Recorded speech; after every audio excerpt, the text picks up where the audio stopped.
Welcome again to another Read Aloud with Miss Disney. I am your lovely host, Miss Disney.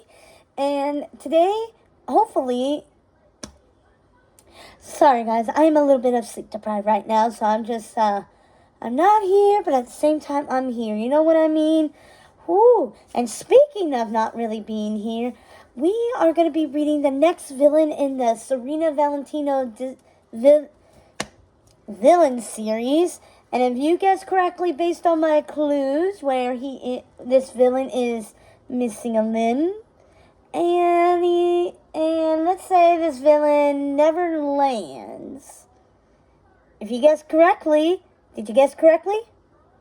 You haven't yet? Well, if you have not, looked at my post and you'll find it. Cast your vote. Oh wait.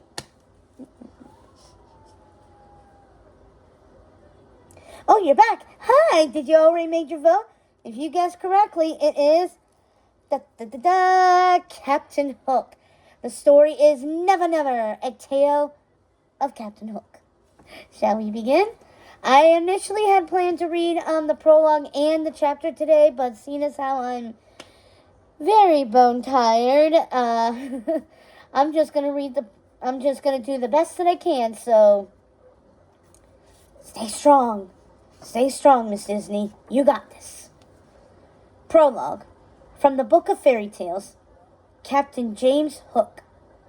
Captain James Hook would like it known he is the bravest man to ever hoist a pirate flag.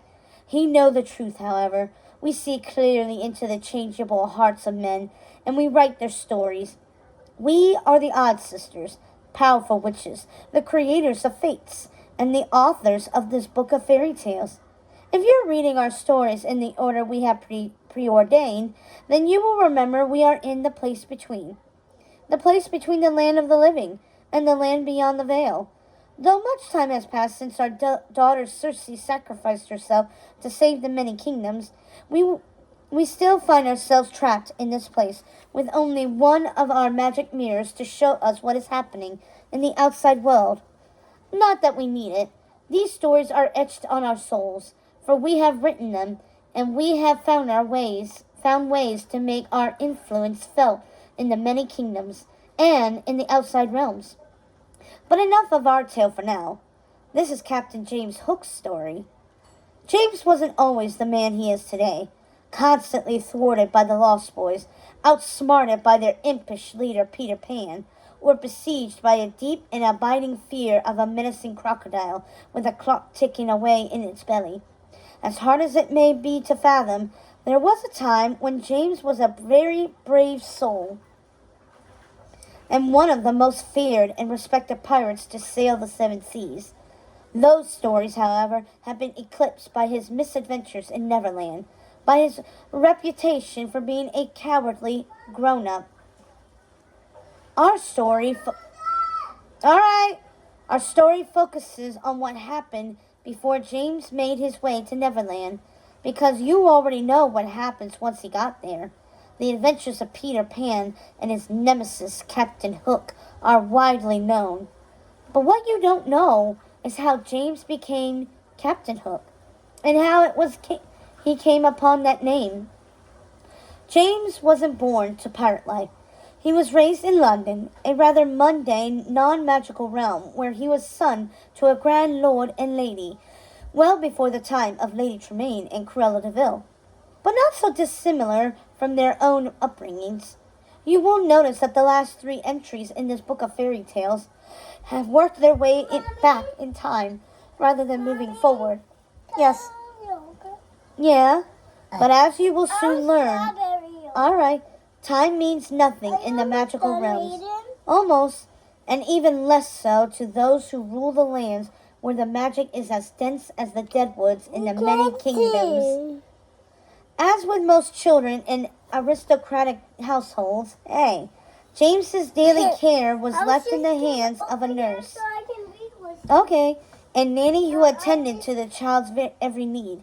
On one of their daily strolls in the park, James's nurse found her attentions diverted from her charge and returned to find James had disappeared from his pram or stroller, depending on where in the world you are reading this.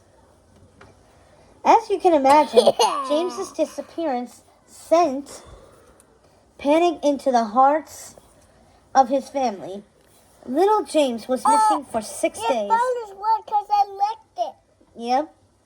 For his parents, it was 6 gut-wrenching days. Could I take a picture? No, not right now. But by all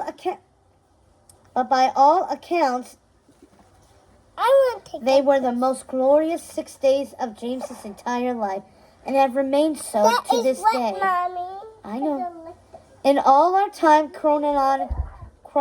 chronicling fairy tales in this book, one of the most delightful things we've learned about London is that for a non-magical realm, it is often touched by other worlds' magic. For instance, when a boy falls out of his pram in London, he is transported to a place called Neverland. If the child is not claimed by his parents within 7 days, that is where he will stay, and therefore be known as a lost boy. It makes sense to us, for who else would be the caretakers for young boys? Certainly not the high fairies of the fairylands, whose attentions are devoted almost entirely to young girls, all but the blue fairy. But she is the exception in more ways than this, and we witches don't have time for the likes of grubby little boys. We suppose that is why the Fairy Council sent one of their unruly fairies, a tinker fairy by the name of Tinkerbell, to care for the boys in Neverland. 2 birds with 1 stone, as they say. The Fairy Council has someone care for the little troublemakers who refuse to grow up, and they rid themselves of a fairy whom the fairy godmother and the 3 good fairies did not approve of. This is not unusual in the fairylands, as you may have read or will read in this tome, should you decide to explore it. But we will waste no time on the likes of the fairy godmother and her ilk here. Instead, we will focus on James and his quest to find Neverland. To us, Neverland was a trifling place filled with ill-tempered and foolhardy young boys who wish never to grow up and somehow never do. That seemed to be the extent of the magic there as far as we knew. Aside from Tinkerbell's magic fairy dust, so it didn't bother us that we were forbidden by the Fairy Council to travel there. But when James started to get our attention, our gaze shifted upward to the second star to the right, and straight on till morning. As you can imagine, a place such as Neverland appealed to young James. When he fell out of his pram in London, he spent 6 days in Neverland. It was a place of high adventure, where he ran around in animal skins and got up to all sorts of tomfoolery with the lost boys. It was far more appealing than his life in London, with his stuffiness. He would have stayed there happily for the rest of his days, but unfortunately, on the 6th day, his parents found him and brought him home. If he had remained missing just 1 day longer, Neverland would have claimed him, and he would have remained as a lost boy forever. But his destiny was to grow up. James would never get over leaving Neverland behind. Visions of the life and the adventures he could have had stayed with him, haunting him to the point of obsession into adulthood. He made it his life's quest to return to Neverland, and he never gave up on his search. As he grew older, James made it his mission to learn everything he could about Neverland and how to find it again. But the secrets of Neverland were always out of reach. He found nothing but rumors that sounded like children's stories, chronicling the adventures of Peter Pan, adventures James felt should have been his own, and that had been stolen unjustly from him when he was found and brought home. And just as he was about to lose hope of ever finding Neverland again, like magic, James found stories of pirates sitting on the shelves of his father's library. He was intrigued by these dastardly pirates who were said to sail to mysterious and magical lands. He found himself enamored of these tales of the brave seafaring men and women who traveled the high seas looking for treasure and having adventures in his world and beyond. Of course, this wouldn't do for James's parents, who raised him to be a proper young gentleman. He was sent to the finest schools, first Eton, and then Balliol College, Oxford. and upon graduation he was expected to find a wealthy young woman to marry. Like so many titled families, James's parents were burdened with the upkeep of a large estate and grounds without the money to do so. Of course, they wouldn't stoop to working, so their only option was finding the daughter of a wealthy family so they might save the family estate. But James had other plans in mind.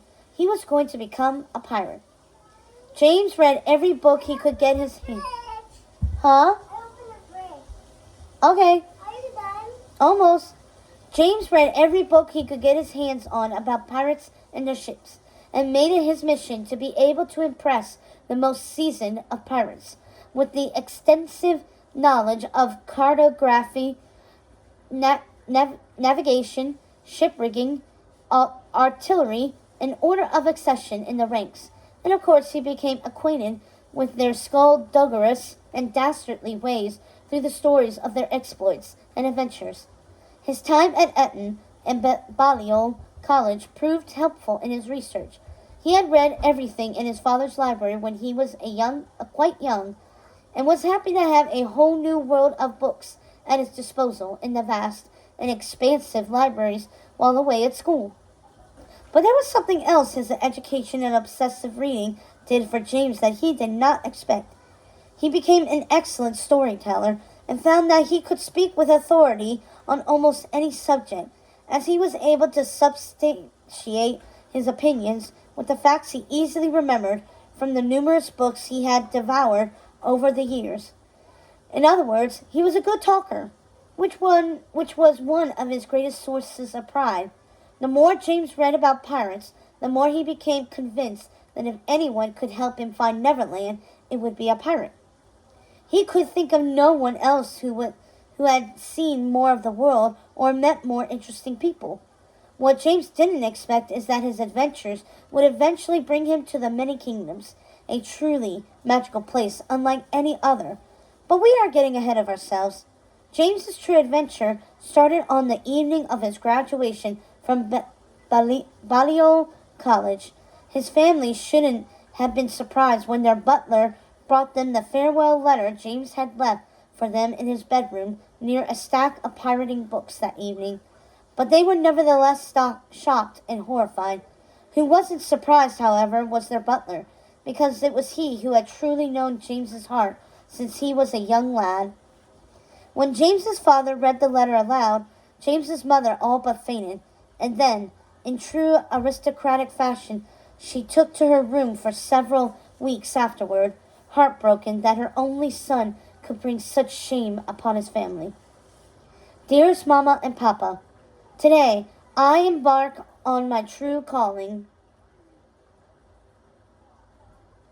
By the time you read this, I will hopefully be well on my way to fulfilling my dream, testing my mettle against treacherous seas and even more dangerous enemies, while searching for the ever-elusive Neverland, where I feel I truly belong. I fight a battle within my heart that keeps me from resenting you for claiming me before I would become a lost boy. I remind myself you only did so out of love for me, but I cannot bring myself to live the life you have planned. Please, know that I have not forsaken you, and I do not shirk my duties to our family. I have found a way to live the life I want while fulfilling my duties to you. I am to be a pirate. Rest assured, I shall send you my plunder as I search the seas in my quest to find Neverland. Yours faithfully, James.